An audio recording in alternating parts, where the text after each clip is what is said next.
Hello,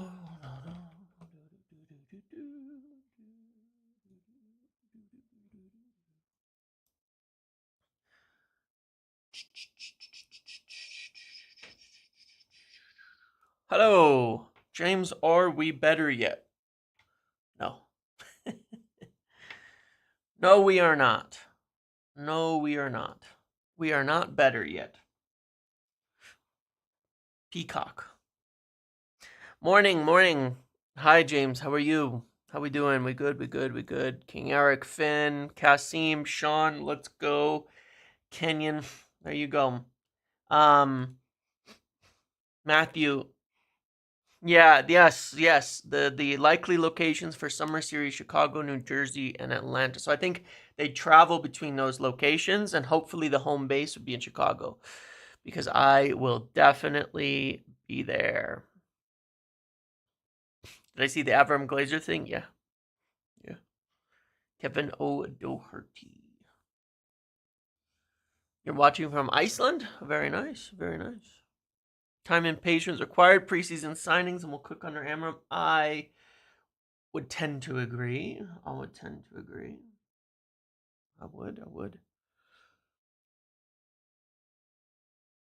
You can train in Chicago. Yeah. I mean, it'll be great. I will. If it's in Chicago, it's in summer, so my kid will be out of school. I will.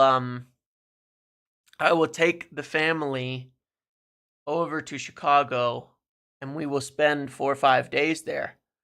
I will spend 4 or 5 days there, and for hopefully like during the period when they're there for like training, things like that, and we'll get to do some pretty cool stuff. Do I think United could be relegated? No. For what it's worth, like Ipswich are on track for like 26 points this season. So if we won 0 points the rest of the year, we probably still not get relegated, to be quite honest. Is my kid like United? He's getting there. He's getting there. He's got to find. He's not yet like focused enough to sit and watch like too many things for a long time, but he's enjoying it. He's done a couple of like the hanging out watch alongs now with me. Some people have seen him hanging out on the stream for the watch alongs, just to have it be feel a little more interactive and fun. But he's getting there. He will get there. Can you cover how amortization works with cash repayments? What do you want to know about that? I can definitely explain. Dimitri, yeah, exactly. But yeah, got a fair bit to discuss today, don't we? Just another day with United. Another day.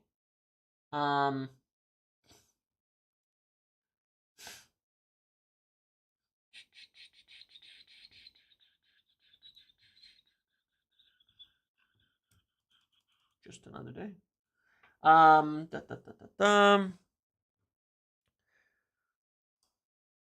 Yeah, I mean, it's whatever, Danny. It is what it is. I will.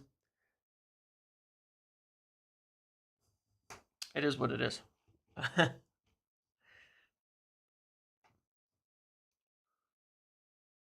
The MUFC Supporters Club is a bar downtown, and there probably will be events. And one of the things that I want to do if they come to Chicago is to coordinate with the club on some of those events and things that will happen, because we totally can. There's a lot of ways that we can do that.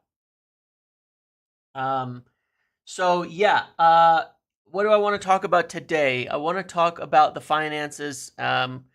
Give some basic explanations of simple things that have gone on, because I think, again, if people understood the finances, they might see things a little bit differently. But that takes a lot of effort to understand that. It doesn't matter, but it's just a reality. I really don't care how people see things, but I do think it's important to understand and to educate yourself on on anything United. I mean, if you want to know what's going on, then you have the ability to educate yourself. You have the ability to educate yourself on United, and that's the most important thing to me, is that I think people should form their own conclusions.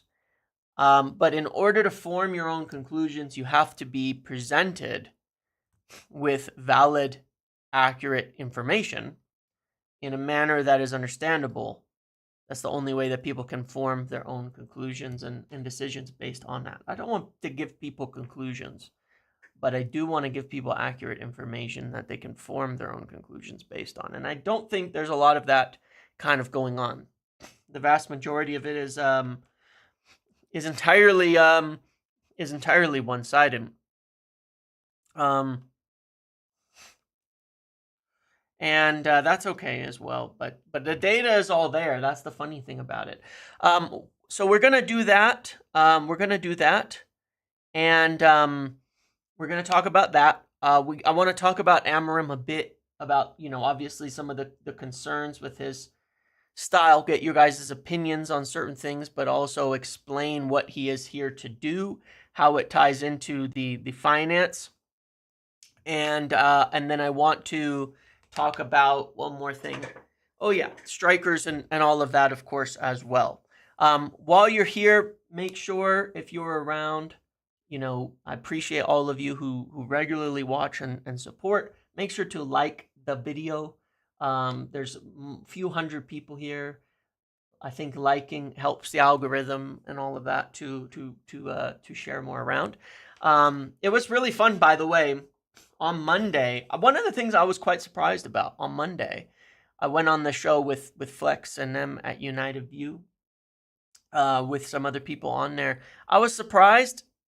I thought a lot more of the people would be, I thought I was going to be like by myself in my views on things. But I actually thought it was a really, really great show, a really great discussion.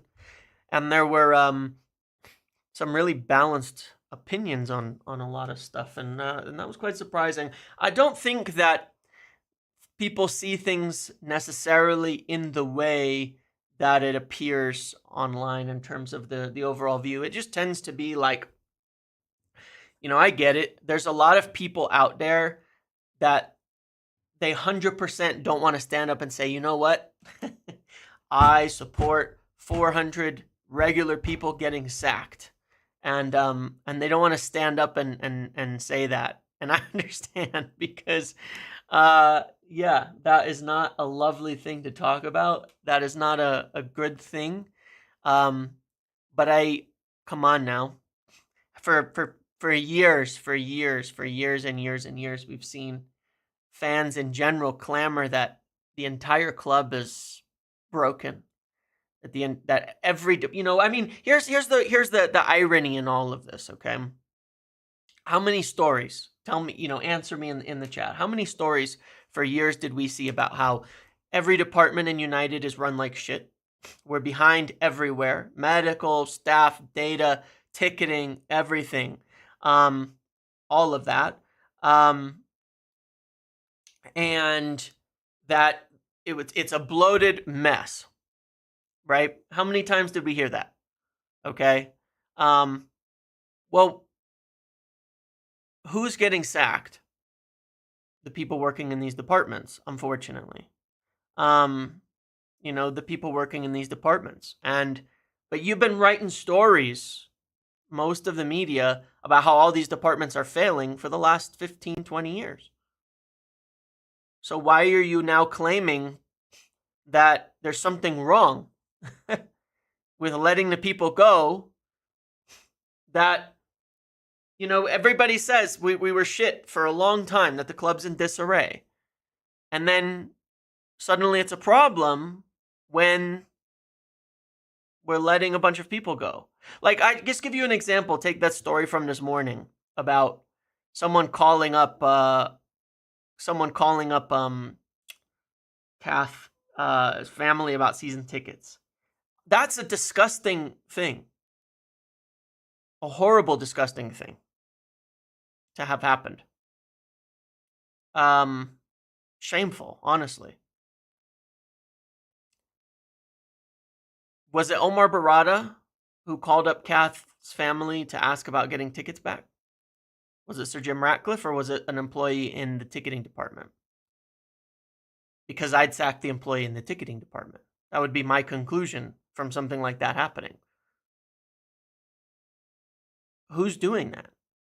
Like, what that tells me is that certain departments are being run like morons. I would sack the people who are doing that.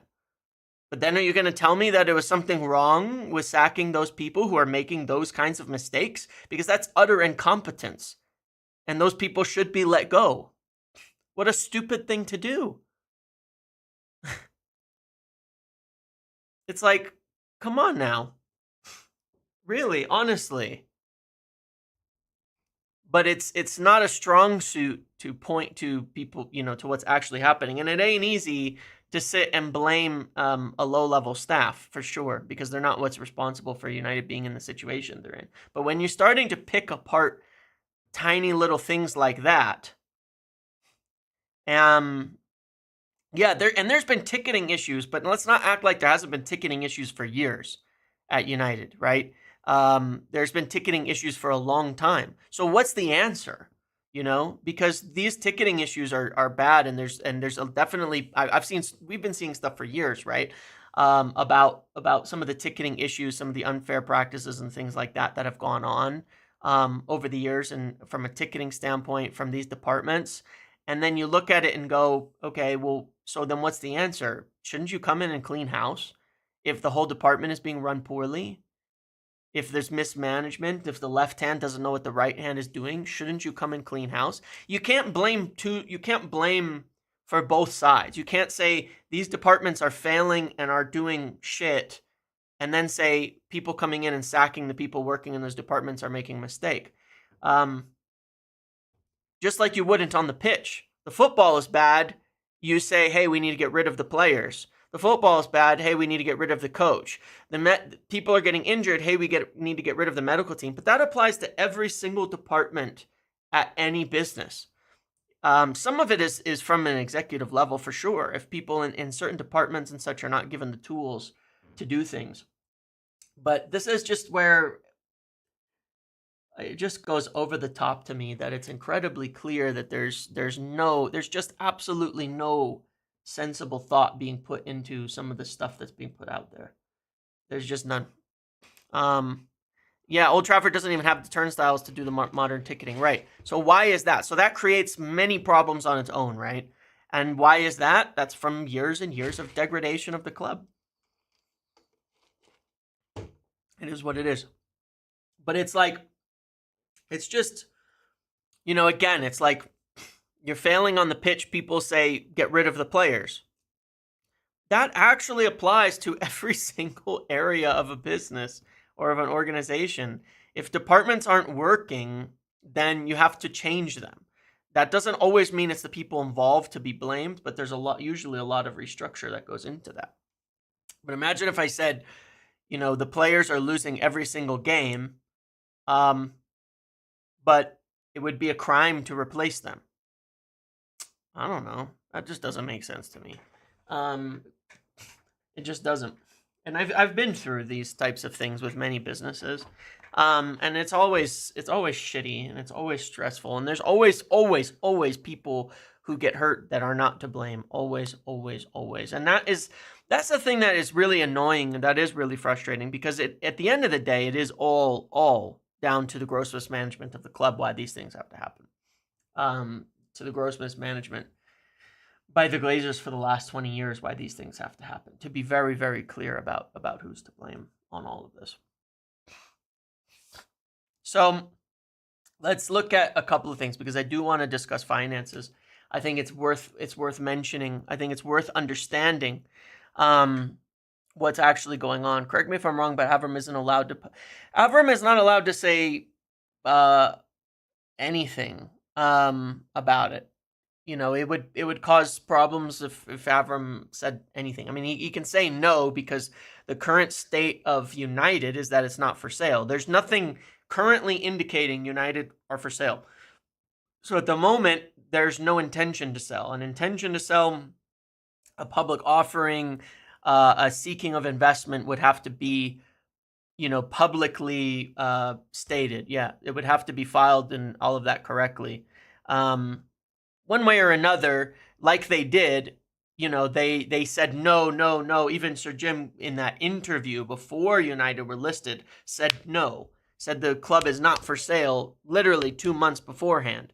And then the Glazer, but everybody said no right until the moment when they made their filing. It doesn't mean anything. I'm not implying that they are selling or anything. It's just that it doesn't mean anything. It's by default no until it isn't. That's how it works with this type of thing. So it doesn't mean anything. And I mean, I get why, it's fun to go get a clip and chase down Avram and all of that. And I have no sympathy for him. Because he doesn't talk to anybody. So, I have no sympathy for him for having people chase him down in the street and ask him, but it is a pointless exercise because you're not learning anything at all. So, so anyway, let's I just want to look at the basics on some key financials here to understand where United are at, because it's all relevant to the reality of what is being done. Okay, I'm not going to tell you my opinion. I'm not going to tell you my opinion on this. I'm not going to tell you what to think about it. I'm going to present the literal financials of what is happening, okay, and what is being done, and then you can conclude what you think about it. Did Ten Hag's 1-year contract extension mean we have to pay off more if we never extended? So based on the data that is available, no. Okay, and the thing is that what we don't know what kind of clauses were in his contract. Okay, it is not always the case with players. Their contracts are always guaranteed, right? You have to pay off the full length of their contract at any point in time in order to cancel a contract.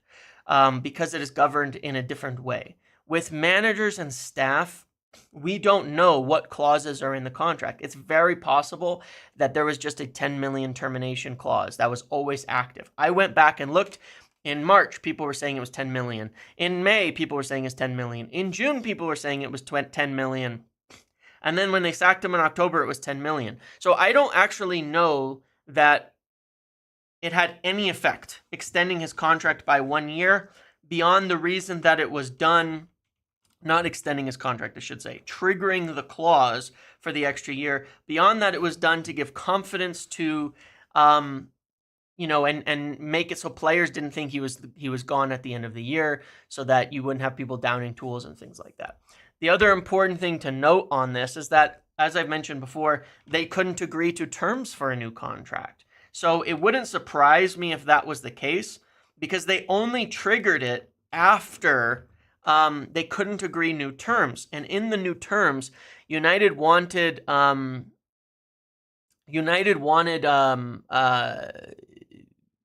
United wanted to what's the word for it? United wanted certain clauses and things like that. Isn't there a put and call to buy more shares? Unfortunately, no, Mark, because they attempted to do that. And where you're probably remembering as well is in the original structure of the deal. The original deal was buying a portion, and then there was call options to buy the rest. Okay? That original deal was accepted by the Glazers. Okay? It was accepted by the Glazers. But it was blocked at the board level because it excluded the public shares on the market from Class A, which are the ones that you and I could go buy right now today. So yeah, well, the Glazers are landlords. Funnily enough, that's how they made all their money. Was property and being landlords. Funnily enough. Anyway, but yeah. When they said we're keeping Ten Hag, they had all these negotiations for weeks on a contract, and they never ended up agreeing to it, okay? And then, so they never ended up actually agreeing to the contracts. And then they ended up just triggering the clause. Now, given that in the contracts they were agreeing, or working on agreeing, they wanted clauses that allowed them to get out of the contract early anyway, I suspect that they only triggered the option knowing that it actually didn't cost them any more money. And just publicly, it just looked like it was a backing. But that was a red flag. I remember at the time talking about it and saying, like, This is a massive red flag on this whole Ten Hag situation. The fact that they couldn't agree a contract at the time, it's a massive red flag. But we'll get to those costs and all of those in a minute. Okay, why didn't the Glazers want to sell the whole thing and just stay around a few more years? They did want to sell the whole thing at the time, but the price, like, you have to understand, like, so so they own only 70% of the club, right? And there's another 30%. So, it was something like, what was it? It was something like it would have cost like $2.5 billion to buy or $3 billion to buy the Glazers shares, but then it was going to cost another $1.5 billion to buy the Class A shares, which are useless, give you absolutely no power, and nobody wanted to spend $4.5 billion on the club. Nobody wanted to pay that amount of money. Oh, and then you were going to have to probably pay the debt on top of that, by the way. The $600 million on top of that. So it's about $5.1 billion for the club if you were to do that, because there would be things where with a change of control, it would result in those debts becoming due right away and having to be paid off. So it was about $5.1 billion to buy the club. Well, nobody offered that price. Nobody wanted to pay that price. So Jim tried to buy the portion that the Glazers owned because he said, look, it's an overpay, but I will pay for that. But when you had to add in the extra $1.5 billion for Class A shares, he wasn't interested in doing that. Nobody was, so the price is just set too high given the rules that were in place, which is ironic, by the way, because the Glazers set those rules up so that they could always maintain control, and in the end, it's the reason why they didn't get to sell off all their shares at the price they wanted. So, it is what it is.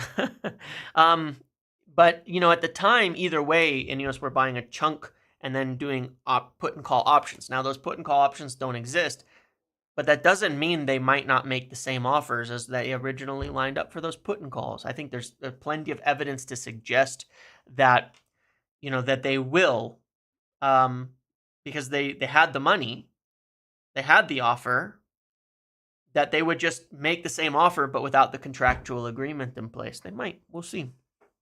I don't know. That's we can speculate on that. I can say that I suspect they will, but there's nothing in writing on any of that. Regardless, let's look at these financial details really quick because I think it's important. Commercial revenue. Okay, I'm gonna look at the 3 months but mostly I'm gonna look at the 6 months because United's quarters are not even. Right? There's more games in some quarters, there's more costs in some quarters, there's more things like that. And I think the 6-month view is a better view of everything that's going on. It means from July 1st through the end, and it's compared to the July 1st through the end of the other time. So that way it includes transfers, it includes all of those types of things. So first we look at commercial revenue. Now this is interesting. So commercial revenue are things like, sponsorships, the deals, also sales, things like that, that are sales of like goods, goods, right? I mean, things like what they sell in the United store, stuff like that, right? That's commercial revenue. So that was actually up, and I'll explain that in a minute because it kind of went under the radar, but it's one of the things that was changed. Now, they brought in very recently Mark Armstrong from PSG. This is his job, okay?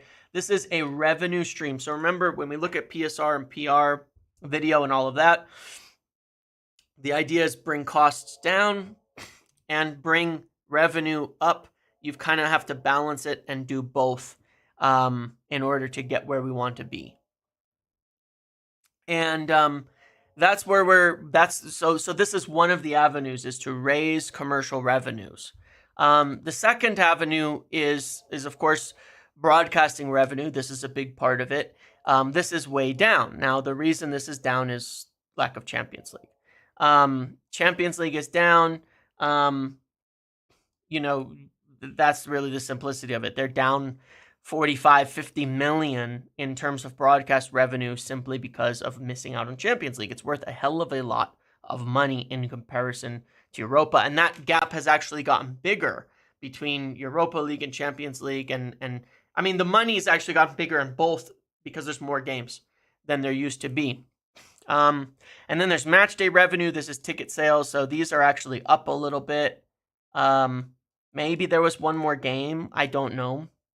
Maybe it was because of Europa. There was an extra game probably, because there was more European games than there were last season. So that's probably one more game, one more round of ticket sales, resulting in slightly more revenue. I think that is the reason for that. So the total revenues were down about 40 million versus last year at this time. And that's primarily because of ticket sales. Primarily because of the loss of Champions League revenue. When you go then to the operating profit and loss, this is the basic profit and loss. United were positive by 30 million at the end, or 29 million at the end of 6 months last year, negative 3.8. So they've lost 3.8 million in terms of operating. Now, this is all before debts and things like that, okay? This is all before debts and things like that. So, yeah, it's worse than that. But point being, this just kind of tells you whether the books are balanced in terms of the club's running itself, okay? Is the club successfully running? These are the things you want to see that this turns positive, because ideally it does. Commercial revenues, it says they were up 9.7% because of this Qualcomm sponsorship, and as well, the retail merchandising, apparel, and product licensing revenue was up as well, 29%, due to the launch of their new e-commerce model in partnership with Scale. So they worked with this company, Scale. I don't know much about this. They actually did a public release that kind of went under the radar. It was back in January that I guess they were bringing the e-commerce in-house. So there were costs associated with bringing that in-house and using this company, but then it's resulted in a significant increase in the amount of money that they've made from retail merchandising, apparel, and product licensing. So shit that they're selling on their shop, they're making quite a lot of money on that. I'm surprised by how much it is. Maybe they're getting more per shirt or something like that, more per everything that's being bought because of the way that it's being dealt with. These are all good things. These are all things that they don't cost the fans any money. They don't cost the fans any money, and you want to see them increasing these year over year. And these are the things that Adam Armstrong, should be bringing to the table is to add to it. Like we said, broadcasting revenue was down primarily to Europa League compared to Champions League. Match day was up due to hospitality packages. So they said that we made more money from match day tickets because people were buying the more expensive hospitality packages at United for whatever reason. I don't know why that's the case. I don't know if they changed the hospitality packages. I've never looked into it, but maybe they've changed the hospitality packages to include more. Maybe the hospitality packages are more expensive. I have no idea. Yeah. So that is something happening there, where they're actually up on the finances on that side of it. So there's that. Okay, so continuing to go down, operating expenses were a slight decrease. Employee benefit expenses were a slight decrease mostly because of the cuts. Other operating expenses were up. This is due to increased costs with their new e-commerce model, offset by reduction of fixed costs as a result of improving operating efficiency. So it cost 6.4 million more to run the club, to run this e-commerce model, but the e-commerce model brought in, what did it say that it brought in? Where was it? We just had it a second ago. Apologies. Oh, right. Okay, yeah, right here. So it brought in another 9, and then there was other cuts and things. So anyway, a lot of that stuff isn't particularly important. Depreciation isn't particularly important. Exceptional items, okay? 14.5 million. So these are one-time costs. Exceptional items are one-time costs. This relates to the departure of the men's first team, Erik ten Hag, and various members of football staff. So what was claimed is that this 14.5 million includes 10 point something million for Ten Hag and 4.1 million for Dan Ashworth. So one-time costs that have to be spent. So yeah, again, we don't have really any evidence that it cost more to sack Ten Hag than before. We don't know. It says, first team manager and various members of football staff. And then we had some people, Chris Wheeler, saying that it was 4.1 was the total for Ashworth included in there. So, something like that. So regardless, it doesn't seem like it costs more to sack him. And we spent $4 million on a waste with Dan Ashworth. Net finance costs. So these are interest rates. And this is where it's important to understand what's actually going on with this, right? Net finance costs were for the quarter were 37.6 million. So this is interest and other costs. Actually, it's not actually interest and payments, okay? That's where it's a little confusing because we don't have the full breakdown. These swing up and these swing down. It's not actually dollars paid. And it's not actually all on interest and things like that either. But it says that the biggest thing was the swing in foreign exchange rates compared to a prior. So basically the debt that United holds in US dollars, right? If the dollar gets stronger, because this is all in pounds, right? If the dollar gets stronger, that means the debt goes up. If the dollar gets weaker, then the debt goes down. The dollar got stronger compared to the pound over the last 6 months, and so it increases the debt technically. That's what that means, by the way. That's not 37 million in interest paid. That's important to note that is not actually the case that people have. Interest paid was 6.7 million, which is still a chunk, but this is not the amount of interest that was paid, and people keep saying that, and it's just not true. And that's part of where things get misinterpreted. United did not pay 37 million in debt during this quarter. Okay. That's not what this means. Now United used to balance this, by the way. And this is where the Glazers have definitely ruined the club. The finances are in the US. They used to have cash in the US. So when the dollar got stronger, we also had more cash in pounds. So the debt went up, but the cash went up, and it balanced on the books. We have no more cash. Now we just have debt. So the debt just goes up, and there's no cash to balance it, which means it's just a negative. There's no cash. Like usually you'd have net finance costs go up, and then you would have money go up. Other football fans get to be football fans. United fans have become financial experts. Only if they want to get outraged about the finances, then they should understand what they're looking at. That's all. Income tax, these kinds of things don't matter. Cash flows, not particularly important at this point in time for the purpose of us as fans. Here's the part that is very important, and this is glossed over. Not a single person reported this. Not a single person reported this. Not one. And that's how you know when there's agendas involved, okay? 80 million received from Ineos in exchange for issue of Class A and Class B shares, right? This is the 80 million that, right, correct, Aaron. Yes, exactly. It changes the balance, which increases the expense. On a balance sheet, if you had cash, the cash would go up, so your expense would go up, but your assets would go up and they would balance. We have no cash, so it's just the expense that goes up. But that means if the dollar gets weaker, that expense will go down, and suddenly we'll have negative debt. A negative debt gain, and it'll be a positive.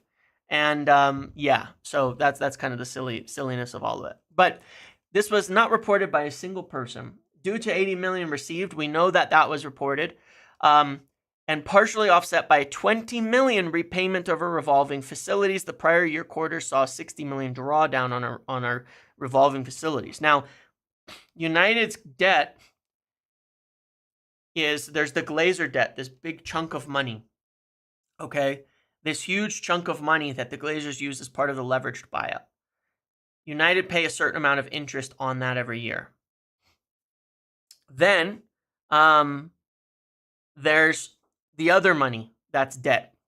That debt is the money drawn down on this credit card because we are broke, like to pay the bills, to pay transfers. Like you don't have enough money each month, you go buy stuff, you're putting it on the credit card. That's what United have been doing. It's over 250 million. It's over 250 million, that amount of money on that credit card, just because the United have been not viable financially. Now, last year, United increased that debt by 60 million. This year, not only did they not increase it, but paid it down by 20 because of the money that Ineos put in. So Ineos are paying off debt. Not one person reported that to be the case. Actually, I think it was mentioned by someone on The Athletic, perhaps in one of the podcasts. But Ineos are paying down the debt, funnily enough. They are. And they're reducing the amount we have to borrow through the year, which will, of course, allow us to pay down the debt further. Now, that is a fact, not an opinion. Ineos investment is going to the debt. Fact. Okay? Fact. So the stuff, we have this debt, it's not being dealt with. Yes, it is. Fact. Okay? Like, it's just the reality of the situation. What they haven't paid down is the debt that the Glazers used as part of the leveraged buyout. It was very, very hidden. By the end of the season, it's quite likely. It's not really insignificant. That's the thing, right? So here's the problem, right? The Glazer debt is, I'm not trying to play it down. Understand this, okay? But the Glazer debt was refinanced in 2015, I think. It used to cost the club like 30-40 million a year, an enormous amount of money. The Glazer debt was refinanced to a mostly fixed cost, where it cost the club about 20 million a year. Still a lot of money. But United have been paying 15 to 20 million more. The same damage as the Glazer debt is the debt on these borrowings that we've been making because the club is not viable. So it's as bad. The fact that the club is not viable is as bad as the entire debt from the Glazers that they put on the club. Okay, all of it. The debt that we're accumulating, the drawdowns on the credit card to pay for Casemiro, for Antony, for all of these players, is costing United as much as the Glazer debt. The same amount. Maybe a little bit less on average year over year, but it's nearly the same amount. That debt can be dealt with a lot easier because if you make the club viable financially, then you stop having that debt. And if you start paying it down, then you stop having that debt. That is debt that can be dealt with, that we've been using and experiencing the last few years. So that is debt that they need to, that they want to deal with in general. Okay. So yeah, that's important. Not much more, but I want to share this. If you look at the debt costs, all right, if you look at the net finance cost, this is the point I want to make about this. So they only had a 4 million loss, right, compared to some money. The net finance costs for the 6 months. Now, that is not the amount of interest that is paid, but that is accounting for interest paid plus swings in exchange rates and things like that. We're actually 6 million better off than last year, even with a huge swing in the finance costs during this quarter due to the change in exchange rates, okay? So United are actually much better off on the debt. And in the next few quarters, we will likely see the finance costs reduce or be virtually zero in comparison because we won't have unless the dollar continues to get really strong, but that would be a surprise to me personally. Regardless, it's actually better. So the final thing I want to say on this when we look at it as a whole is that United last year in the 6 months lost 5 million while they were in Champions League. This year they lost 26 million up to this point while being not in Champions League. So the revenues are down 40 million, but our losses are only down 20 million. Okay, 21 million. That means we've saved 19 million a year so far, based on cuts, based on increases to commercial revenue, and based on handling the debt. So we've already 19 million over a 6-month period, not over a year, 19 million over a 6-month period. So the cuts are working. What they're trying to do is working and having an effect on our income. So when people say it's not having any effect, it is. The decisions that they've made have increased already about 19 million over 6 months. Now I want to add to that, okay? That is including the one-time cost of Ten Hag and Ashworth of 14 million. Now that's a mistake. So we don't want to disclude that.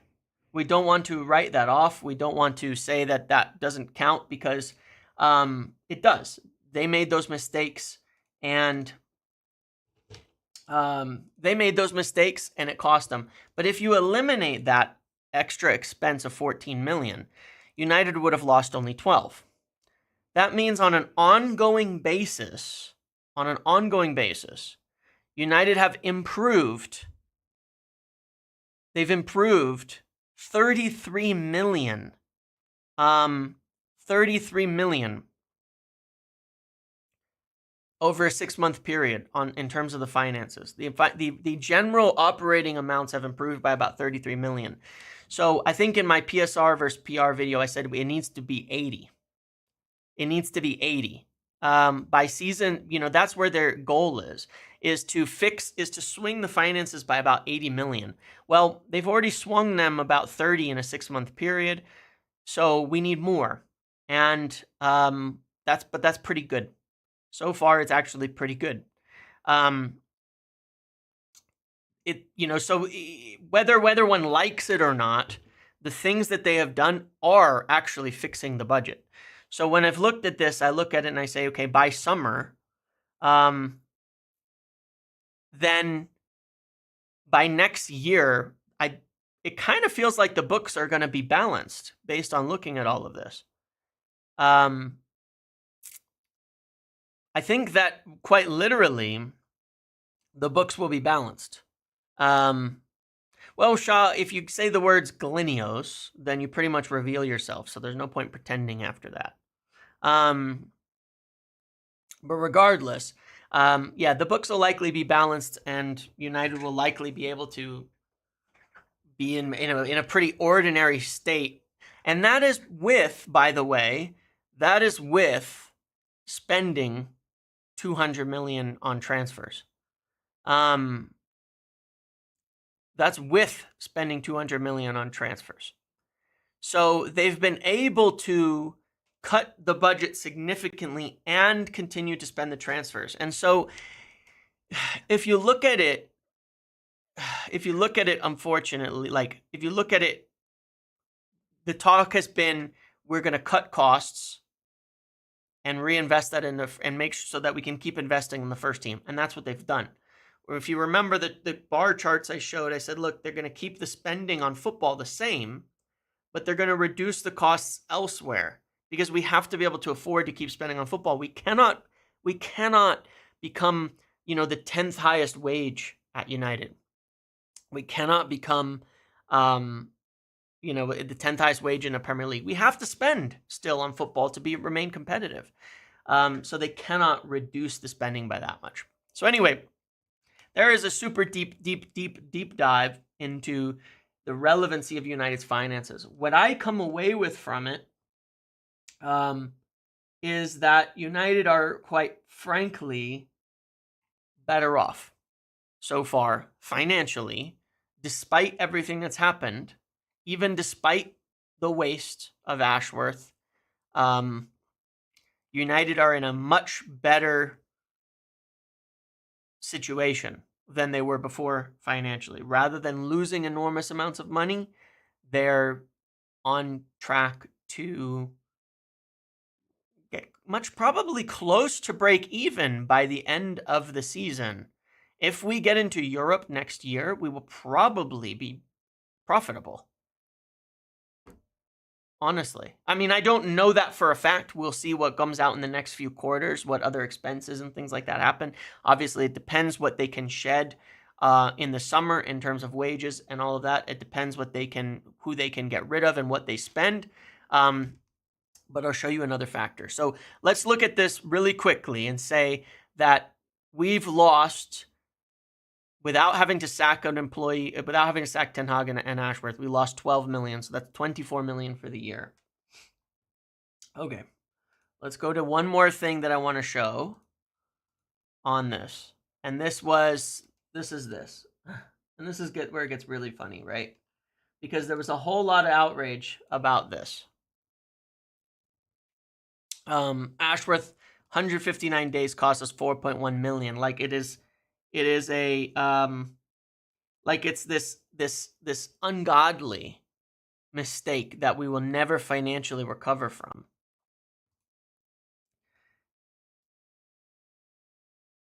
They've never signed any of these players.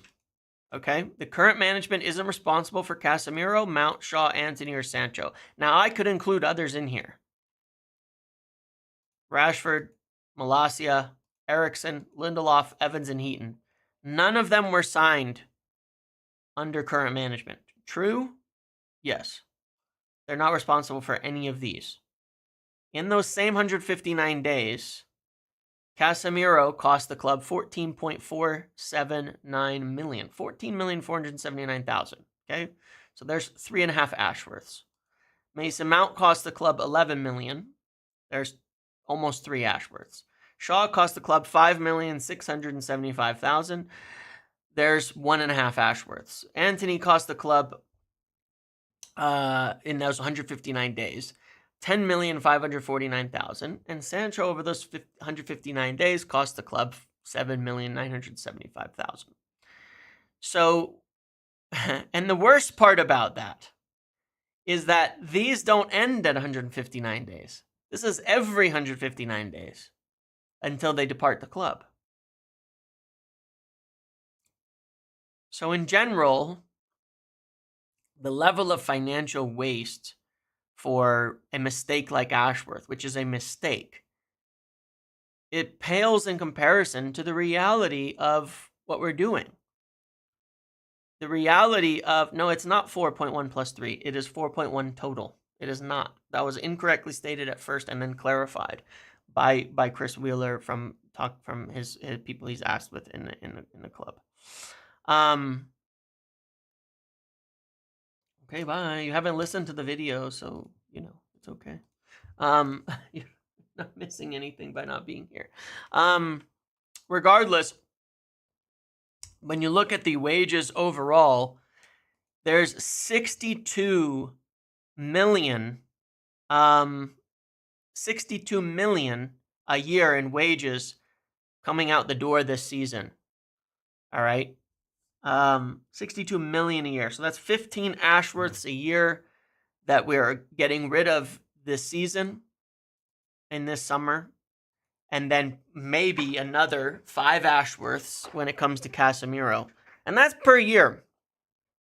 So it's important to put things in perspective. It's just important to put things in perspective. But when United have lost, let's say 12 million and are on pace to lose, I don't know, let's say 24 to 40 million. I don't know the exact number, but let's say that, right? Then these costs, this huge wage cut essentially goes way down, right? This huge wage cut is going to cut things by another,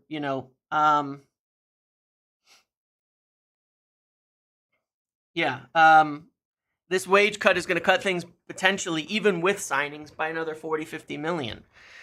So the reality is that by getting rid of giant wage players and things like that are all built into this, we will balance the budget. And it is being attacked on all sides. So as unpopular as a lot of things will be, it's not like it's okay, it's just people, who are working in the club that are paying the price for these types of things. It's everybody. It's wage cuts across the board. It's cutting the spending on it's cutting the wages on players and going for cheaper, younger ones so that we can be financially viable, so that we can build back up to getting into Champions League and all of that. How much is the club saving from staff cuts? So far, it looks like it's more than 30 million a year, 35 million a year. Because the budgets overall have changed. The budgets overall have changed by, what was the number that I had there? They've about 34 million. I mean, they've I don't. It's hard. It's even hard to measure because it seems more than. But they did increase revenues from some commercial things and things like that. So I would say almost 40 million so far on cuts. So I don't know why people keep saying that it's not having an effect on the club, because it is. And that it's like these are pennies that are not doing anything. The expenses have been reduced pretty dramatically already. Yeah, they were advising 45 million from all cost cuts, but I think it's more than that. I think they're going to end up with 50, 60 million in terms of cuts by the end of it. It is what it is, and a lot of those are people. Obviously, it's not like every one of those people who has that cut is necessary. Like, I'm not saying it's what I mean is it's not their fault. It's not like it's their fault that those cuts are occurring, but the club overemployed, overspent, and over essentially leveraged itself to the point where it doesn't work. Yeah, and unfortunately, that's all we know about it. That's all we can do.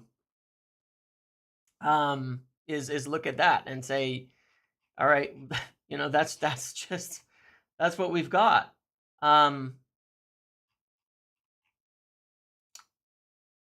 Yeah, I don't know what else to say about it. That's where we are today.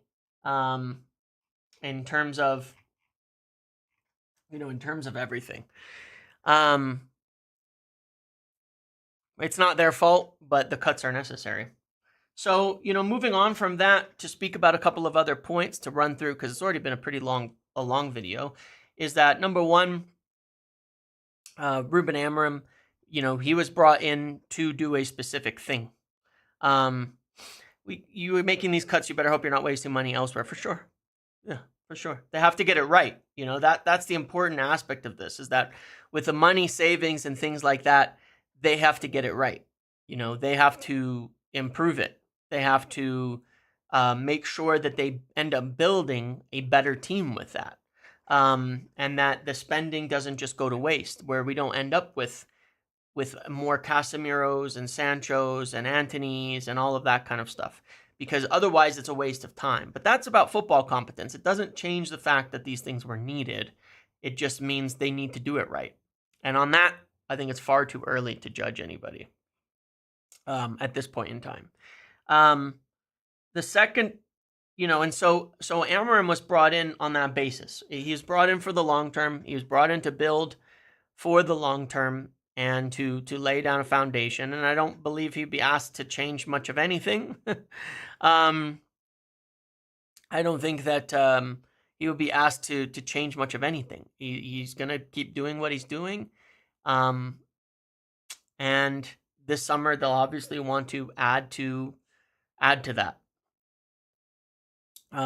This summer, they'll obviously want to add to what he's got and fix up more of the issues. As I've said before, they've really already been working on this, already decided kind of what they want. There's 9 players, I think, at the minimum that they believe they can move on this summer pretty realistically. I think 6 are guaranteed, and 3 or 4 more are ones that they're going to try, and then they should ideally be able to replace it. They don't want Amorim to change his system or approach. They want to keep laying in the groundwork and the basics. They don't really expect that to change. They want to keep that going. That's why he was hired. That's why he was hired early. So even discussions about, he was brought in and then not given a full team totally true, because kind of the job for this season was, the job for this season was who can fit, who can work within your system, and whoever can, you're getting 9 months extra working with them. Whoever can't will move on in summer and in January. That's the job. So it wasn't about bring them in, try to sign a bunch of players and make the season, do amazing or something like that. But it was about,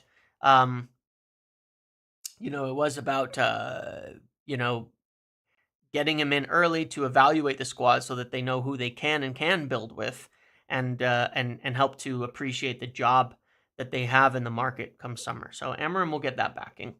And obviously the biggest chase is with regards to striker. I think that they have a fair bit of young targets in other position. We know about Kenda again, that there's more and more reports every day from different areas. But like I've said, I'm fairly sure this one is pretty lined up. We have other potentials, and I'll do some videos on this soon in terms of the 10 and things like that, who they might go for there. But some of that's still going to depend through the rest of the season. What happens with Garnacho, etc. Does he want to stay? Does he work out for the rest of the season? Do they need to sell? And then they'll go for striker. And then striker, on the striker's side of things, the way I would gather it based on everything is that Osimhen is very likely the top most ideal target that they want to go for. That if they can get him, then they would get him. Now he's going to be on decent wages. They're not going to want to offer $300,000 a week or something like that. He's going to have to accept a reasonable wage and want to join United over the other options that'll be out there. But I believe he would be viewed as essentially their a top choice, if not the top choice for striker. You had reports out of Turkey that they'd already been in those kind of discussions. He very much fits. He very, very much fits stylistically what we would want. They've been interested in him before for a long time. So, there's a definite chance that this is the top target. And if we can afford it, and if he would choose us and he would accept a reasonable salary, then I think we'll get him. But otherwise, obviously, Liam Delap seems like a very, very strong, more affordable target at striker. Now, he's a good player, and I guess then we will have to see, where that ends up at the end of the day. But they're definitely lining up. They're definitely lining up for, the targets that we want to get. And now we know it's Kenda on one side. We know that it's Osimhen and Delap on the other side. It's 70 to 75 million euros for Osimhen this summer, which is quite a decent price in terms of overall cost. It's 70 to 75 million euros. And Delap would probably be in the 30 to 40 range. So, Osimhen would be at the high end, obviously, age, wages, things like that. But they would need to figure out whether they want to make that kind of move and whether we need to get a striker in that position yet, of that quality, or we want to keep building. And I don't think that decision has necessarily been made. But to some degree, I do think it's down to whether they can get Osimhen, and that'll kind of teach some of their approach to things moving forward in building the entire team. So beyond that, moving forward, they're looking at midfielders and they're looking at center backs. And I'm checking out some things on goalkeepers as well, to find out if James Trafford is one that could become another target again, as they had been interested in him in the last 6 months. If he will become a target again come summer, if he were to potentially be offered the starting role, I don't know yet, but that's something I'll be looking to find out there as well. So again, a lot of plans here.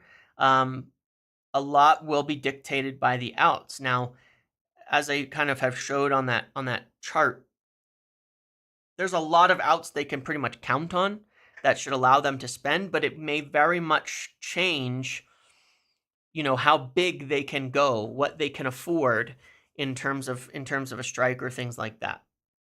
So I think that obviously it's not 100% nailed on these different directions that they could go, but they have players being kind of lined up for each kind of position, like the expensive striker in Osimhen, the cheaper one in Delap, the expensive 10 in Cunha, that's hard to get, the cheaper one in Dorgeles, you know what I mean? And then likely same thing in center backs. They'll be looking at Huijsen, they'll be looking at Braithwaite again, and then they'll be looking at other options as well for sure. But those two are ones that we know that they have interest in.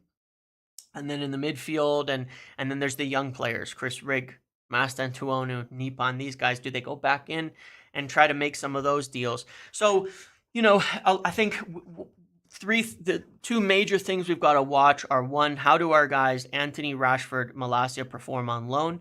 Because if we can be sure before summer that they're being bought, that makes a massive difference to our summer wage budget and our summer budget in general, and whether we can pursue our top targets versus slightly cheaper ones.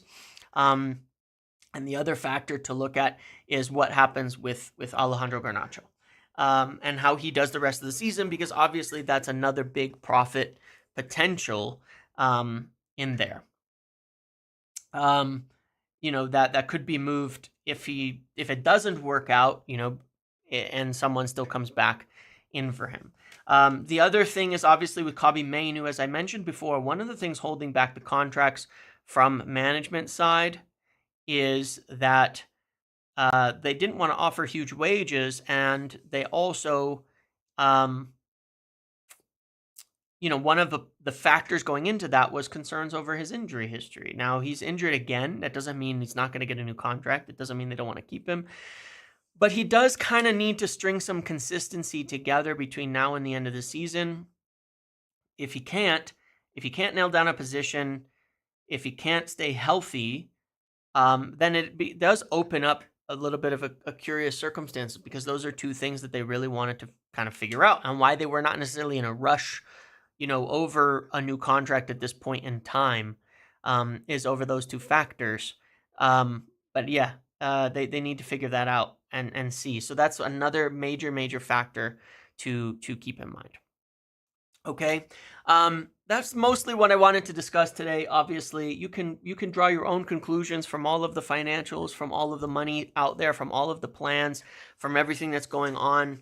I am looking into more names at center back, and I'm looking into the keeper side of things as of now. I think we kind of know what we're doing on some of the other sides as well, though, in this point in time. But anyways, I always just will present you with the information that I have, but also just the kind of the basic facts and analysis of different things, including the financials and all of that, and then you can draw your own conclusions.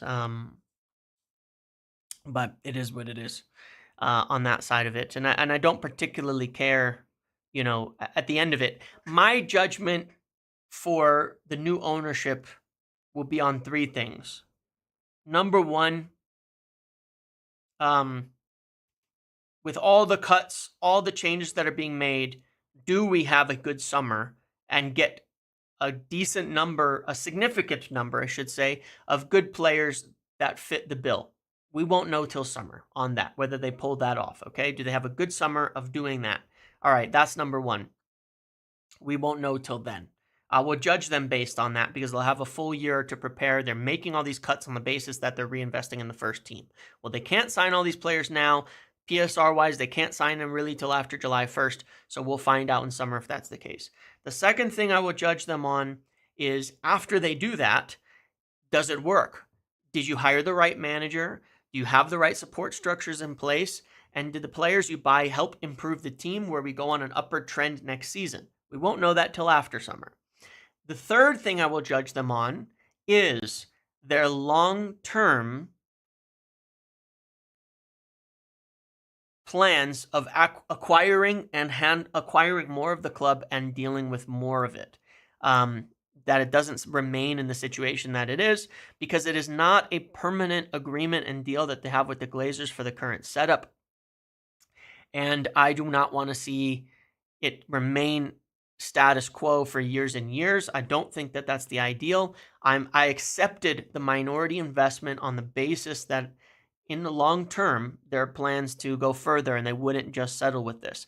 I know there are plans around that. I know there's plenty of discussions around that, but I do want to see action there. And in terms of timing, that can take longer, but I want to see by the end of the year something more formal on those intentions and in terms of how they will, how they plan to or intend to, or agreements or whatever may have you, um, to take over more of the club. Um, I want to see that. And that is the third thing that I will judge them on, that they follow through on those plans, because that was the plan originally. It was not just to get 25% and leave it at that forever, even though they couldn't have any agreements to do anything beyond that. That was not the original intention, and I think it's very necessary in the long run that they take over more of the club. So those are the three things that I will judge the owners on. Everything else is it's noise, it's messy, it's all of that, and it is what it is. So those are the three things I'll judge. We'll know in summer on one, we'll know after summer on the other, and we'll know in the long term on the other factors, but hopefully by the end of the year.